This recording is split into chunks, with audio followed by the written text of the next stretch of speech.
Welcome to pep learning. Jamia Millia Islamia 2024-25 അധ്യയന വർഷത്തേക്കുള്ള വിവിധ UG, PG ഡിപ്ലോമ സർട്ടിഫിക്കറ്റ് കോഴ്സുകളിലേക്കുള്ള അപേക്ഷ സമർപ്പണം ആരംഭിച്ചിരിക്കുകയാണ്. നമുക്കെല്ലാവർക്കും അറിയാവുന്നതുപോലെ തന്നെ ഇന്ത്യയിലെ പ്രധാനപ്പെട്ട ഒരു സെൻട്രൽ യൂണിവേഴ്സിറ്റിയാണ് ജാമിയ മില്ലിയ ഇസ്ലാമിയ. ജാമിയ അവരുടേതായിട്ടുള്ള എൻട്രൻസ് എക്സാമിനേഷൻ നടത്തുന്നു എന്നുള്ളതാണ് പ്രധാനപ്പെട്ട സവിശേഷത.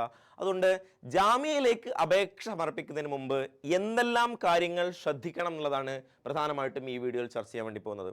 ഒന്നാമത്തെ പ്രധാനപ്പെട്ട സംഗതി എന്ന് പറയുന്നത് നിങ്ങൾ അഡ്മിഷൻ പ്രോസ്പെക്ടസ് കൃത്യമായിട്ട് വായിച്ചു നോക്കുക എന്നതാണ്. ഏതൊക്കെ കോഴ്സുകളാണ് ജാമിയ മില്ലിയ ഇസ്ലാമിയയിൽ ഉള്ളത് എന്നുള്ളത് പ്രധാനമായിട്ട് നമ്മൾ മനസ്സിലാക്കണം.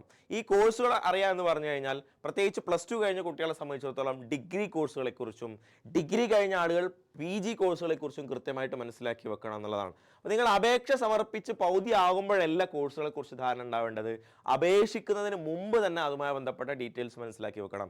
ജാമിയ മില്ലിയ ഇസ്ലാമിയെ സംബന്ധിച്ചിടത്തോളം ഒരു സെൻട്രൽ യൂണിവേഴ്സിറ്റി എന്നുള്ള നിലക്ക് വിവിധ ഡിപ്പാർട്ട്മെൻറ്റുകളുണ്ട്, വ്യത്യസ്ത സെൻറ്ററുകളുണ്ട്.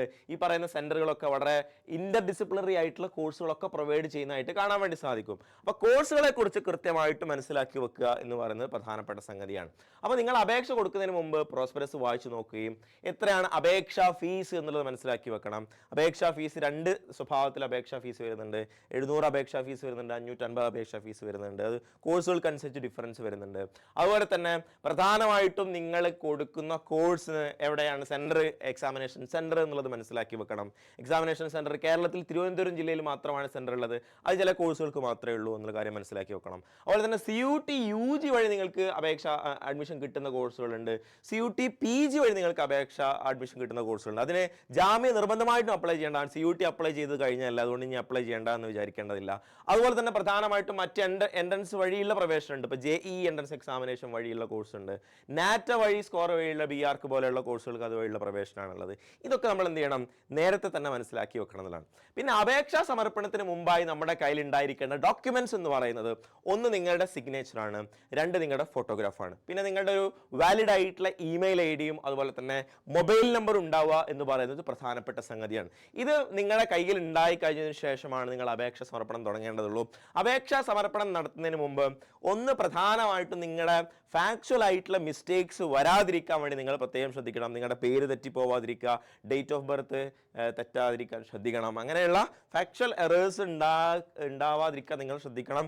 ഇനി അഥവാ എന്തെങ്കിലും എറർ സംഭവിച്ചു പോയി കഴിഞ്ഞാൽ എന്തെങ്കിലും നിങ്ങൾക്ക് തിരുത്താനുള്ള അവസരം ഉണ്ടാവും. ആ അവസരം അതിന് പരമാവധി ഉപയോഗിക്കണം എന്നുള്ളതാണ്. പിന്നെ അപേക്ഷ സമർപ്പിക്കുന്നതിന് മുമ്പായി നിങ്ങൾ ലാസ്റ്റ് ഡേറ്റിലേക്ക് നീട്ടി വെക്കുക എന്ന് പറയുന്നതും വളരെയേറെ ആത്മഹത്യാപരമായിട്ടുള്ള സംഗതി. അതുകൊണ്ട് ലാസ്റ്റ് ഡേറ്റിലേക്ക് ഒരിക്കലും നീട്ടി വെക്കരുത്, ക്രൈസിസ് ഉണ്ടാവാൻ സാധ്യതയുണ്ട്. എക്സ്റ്റെൻഡ് ചെയ്യൂലേ എന്നൊക്കെ പറഞ്ഞിട്ട് നിൽക്കേണ്ട സാധ്യത ഉണ്ടാവും. അതുകൊണ്ട് അറ്റ് ദ ഏർലിയസ്റ്റ് എത്രയും പെട്ടെന്ന് തന്നെ അപേക്ഷാ സമർപ്പണം പൂർത്തിയാക്കുക എന്നുള്ളതാണ്. പിന്നെ നിങ്ങൾ ഇതുമായി ബന്ധപ്പെട്ട എൻട്രൻസ് എക്സാമിനേഷൻ, അതുമായി ബന്ധപ്പെട്ട റിസോഴ്സുകൾ നിങ്ങൾക്ക് കിട്ടാൻ ആവശ്യമായിട്ടുള്ള സിലബസ് എല്ലാം വെബ്സൈറ്റിൽ അവൈലബിൾ ആണ്. എങ്ങനെയാണ് സിലബസ് ഡൗൺലോഡ് ചെയ്യാൻ തുടങ്ങിയിട്ടൊക്കെയുള്ള ഡീറ്റെയിൽസ് നിങ്ങൾക്ക് ഞാൻ പ്രത്യേകമായിട്ടുള്ള വീഡിയോ തന്നെ ചെയ്യുന്നുണ്ട്. അതിൽ നിങ്ങൾക്ക് വിശദമായിട്ട് പറഞ്ഞു തരുന്നതായിരിക്കും. അപ്പോൾ അപേക്ഷ സമർപ്പിക്കുന്നതിന് മുമ്പ് ഈ പറയുന്ന രേഖകൾ തയ്യാറാക്കി വെക്കുക. പിന്നെ നിങ്ങൾക്ക് ആവശ്യമായിട്ടുള്ള വിവരങ്ങൾ നിങ്ങളുടെ കയ്യിലുണ്ട് എന്ന് സൂക്ഷിക്കുക. പുറത്ത് നിങ്ങൾ അക്ഷയ സെൻറ്റർ വഴിയൊക്കെയാണ് നിങ്ങൾ അപേക്ഷ കൊടുക്കുന്നതെങ്കിൽ നിങ്ങളെ കൃത്യമായിട്ടുള്ള ഡോക്യുമെൻറ്റ്സ് ഒക്കെ നിങ്ങൾ പോവുക. നിങ്ങളുടെ ഈ പറയുന്ന സർട്ടിഫിക്കറ്റുകളൊക്കെ ആയിട്ട് പോവുക. എല്ലാം ആവശ്യമൊന്നുമില്ല, എന്നാൽ നിങ്ങളുടെ കയ്യിൽ ഉണ്ടായിരിക്കുന്നത് നല്ലതാണ്. ആധാർ കാർഡ് പോലെയുള്ള സംഗതികളൊക്കെ നിങ്ങളുടെ കയ്യിൽ ഉണ്ടാവണം.